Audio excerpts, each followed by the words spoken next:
Anyway, nakita ko nga yung mga barya-barya. Kaya, naalala ko yung experience ng anak ko. So, nung nandun siya sa Pilipinas, gustong-gusto niya yung sari-sari store. So, pagbalik namin dito, alam mo ba, sabi niya, alam niya, sabi ng anak ko, Ma'am, paano ko ba gawin yun? Kasi gusto niya rin daw magkaroon ng pera, sabi niya. Paano daw niya gagawin yung katulad sa atin na, you know, merong, yung ganon, sari-sari store. So, sabi ko sa kanya, anak, sabi niya kasi daw, at saka para matulungan niya daw yung mga cousins niya. Sabi niya ganon. So, ang ginawa niya, sabi niya, Ma'am, para meron akong maibigay sa kanila. So, ngayon, ang ginawa niya, kasi may pera lagi yung bata na yan. Marunong siyang maghawak ng pera niya. At saka hindi yan masyadong sa pera, hindi niya iniintindi ang pera. Kala niya siguro noon is pera is just pera. Anyway, sabi niya, Ma, can I do that? Yung magsari-sari store. So, sabi ko, okay, sabi ko, kung gusto mo magkapera, kako, ito gawin mo, kako, sa kanya. Bigyan mo ako ng, ikaw yung magpuhunan, kako. Ikaw yung kapital. So, what you gonna do, yung inipon mong pera, kasi ang anak ko, bawat wallet niyan may pera siya. Hindi nawawala ng pera yung bata na yan, nakakatuwa kasi talagang magaang ang pera sa anak ko. So anyway, sabi ko na bibili tayo ng something kasi since nga nagtatrabaho ako dito sa bahay. Syempre yung mga tao, minsan inaabot na rito ng 10 oras ng gabi or anytime. Minsan nagugutom na sila. Kasi nung bata-bata pa ako, I used to work like sabay-sabay yan, hanggang late yan. Ginagawa ko. Kung minsan, sabi ko para konti lang oras ko at matapos ko lahat. Pero nag-end up, nag-i-stay pa rin ako hanggang midnight. Hindi ko talaga maiwasan. Anyway,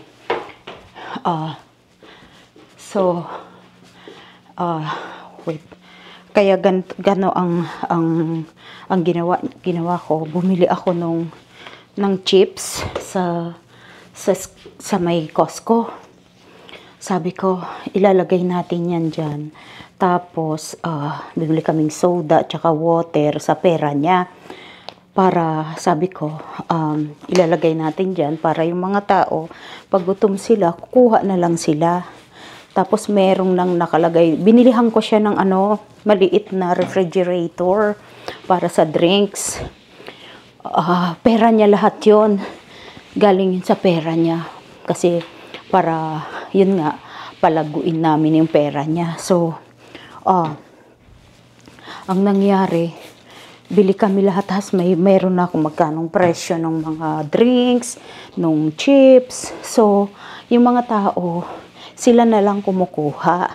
Tapos, hinuhulog na lang nila yung pera dyan sa may base na yan para bayad nila. So, naiipon yan. So, ang ginagawa niya dyan, pag dumarating, yung pagkapuno na, ipapalit niya na yan. Pinapapalit niya yan. At saka usually, pinapapalit niya yan pagka-Christmas, yung papasko na. Tapos, iaano niya yan, ipapabigay niya yan sa mga cousins niya sa Philippines. Kaya noong pa, nakakatulong na yung anak ko. So, pinapadala ko yan doon sa mga cousins niya lang naman na, hindi naman masyadong kagandahan ng buhay kasi yung iba naman maayos naman ang maayos naman ang buhay nila doon, kaya ala namang problema. Kaya but anyway, inahati-hati ko yun sa kanila na parang Christmas present namin sa kanila. Kaya yung anak ko, tuwan-tuwa siya dyan. Hanggang sa nag-college siya, pero nung college siya, ayaw niya na, inig-stop na siyang magbigay kasi alam niyo bakit? Mas kailangan niya na eh. Kailangan niya na ng pera kasi nasa college na siya kasi alam niya kung bakit. Ang anak ko, wala siyang allowance sa college. Yan lang yung batang walang allowance talaga. Pero, meron siyang emergency money. Kasi inopen ko siya ng account niya before she went to college. So, binigyan ko siya ng, kinuhanan ko siya ng account niya. Siyempre, since minor siya, siyempre, kasali kami doon sa name ng account niya. So, yun ang ano ng anak ko, ang nangyari sa ano niya para makaipon din siya ng ano niya, pera niya, may lalagyan siya. Anyway, okay, move natin to sandali para habang doon naglilinis ako. Anyway, so nakaipon siya ng lahat ng mga nakukuha niyang present, birthday niya, nilalagay niya dun sa account niya. At saka tinuruan ko na siyang mag-build up ng credit card niya before, nung high school pa lang yan. Inopenan ko na yan ng credit card. Pero tinuturuan ko siya how to use it. Kasi sabi ko sa kanya, ang credit card, anak, is not free. Babayaran mo yan, kako. Kaya hindi yan ina-abuse. Hindi yan ginagamit just like that. Kaya lang kita inopena ng ganyan. Sabi ko kasi para alam mong mag-manage ng financial mo. Kasi nuturo ko sa anak ko nung bata siya. Sabi ko, anak, kasi kahit na anong laki ng sweldo mo, if you don't know how to manage your financial, broke ka pa rin, kako.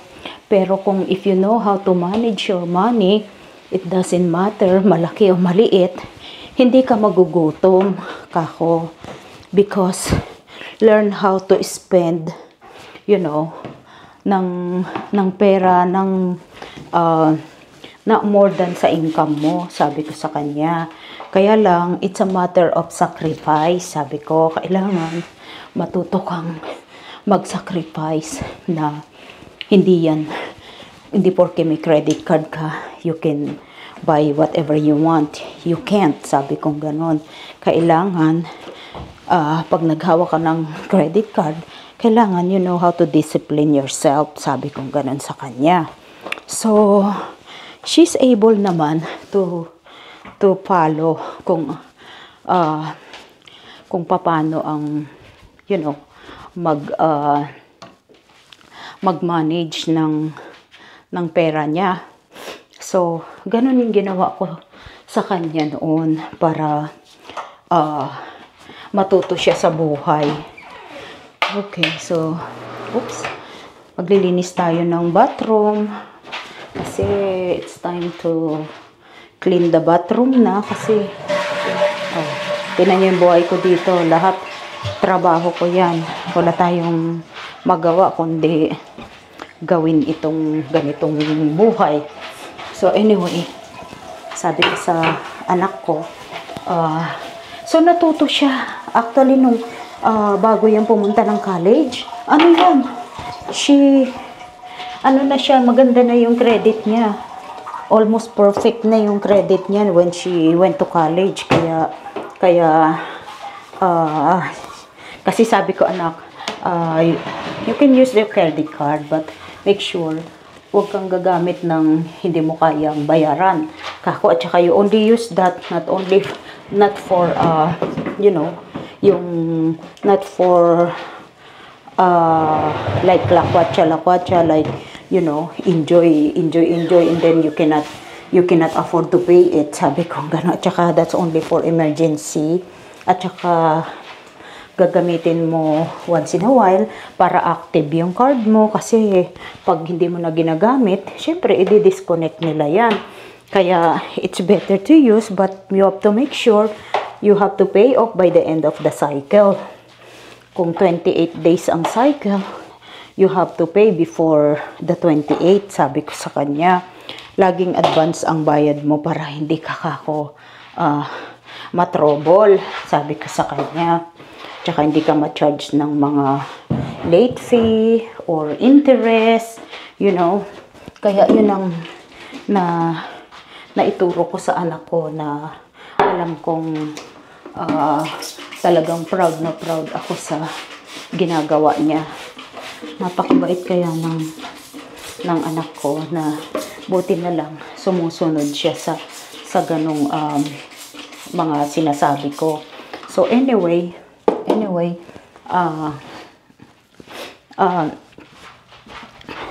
wait, kuha tayo ng panlinis dito.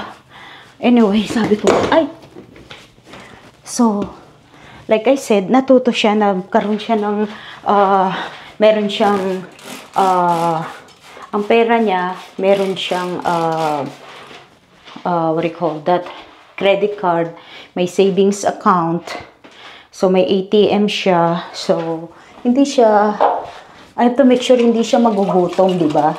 Kasi, meron siyang pagkukuhanan ng pera niya. So,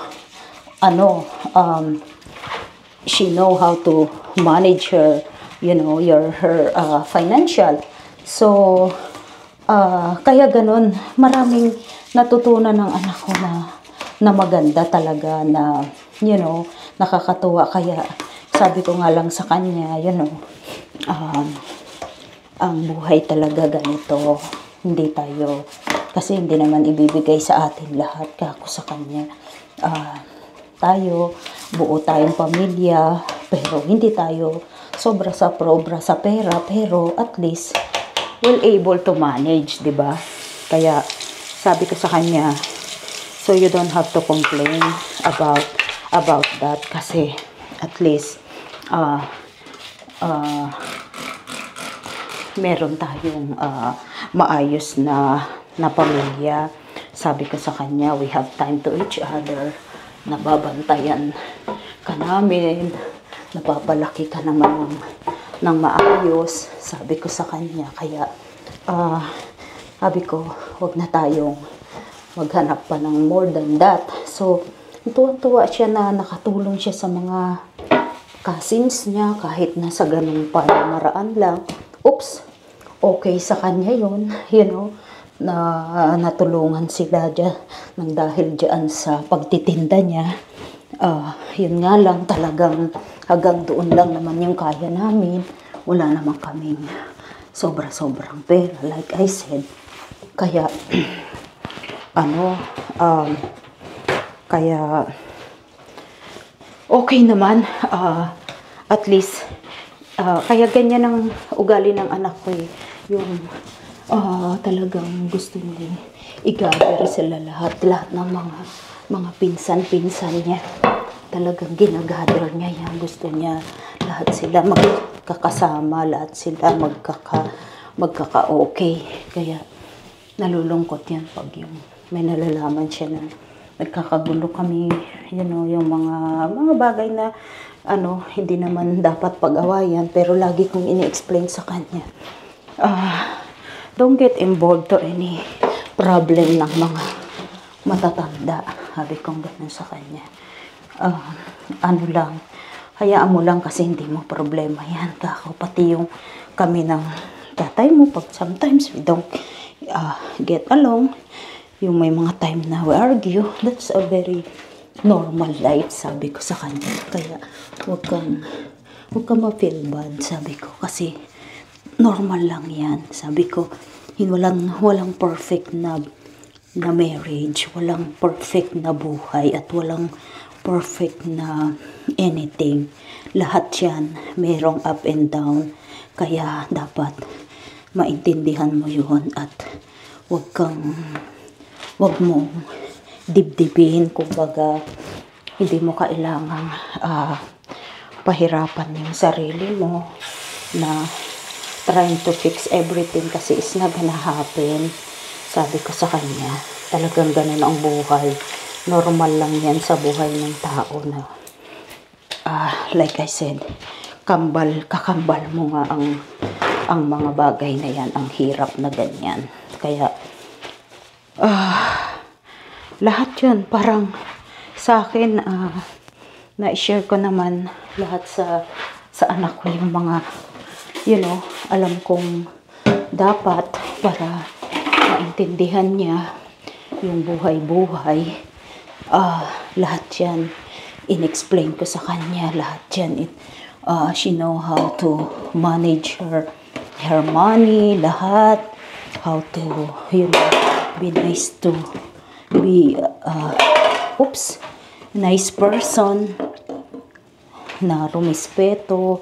At saka nakakatuwa yung sinabi ko sa kanya noon. Kasi, minsan nga lang, sometimes mahirap din. Kasi kawawa din naman sa anak ko. Kasi, iba nga yung kultura dito. Kaya nga noon, i-explain ko sa kanya, anak, don't feel bad na yung mga tinuturo ko sa'yo. Kasi, right now, kako, ang mga old people, yung mga ka-age namin, ma-amaze yan sa ugali mo.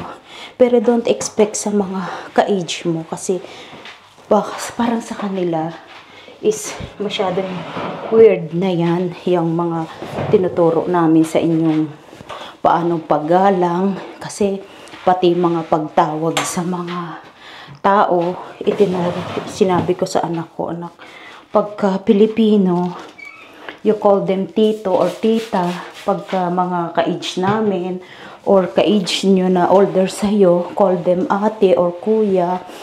Tapos, yung mga parent ng kaibigan mo, sabi ko, don't call them straight sa name nila.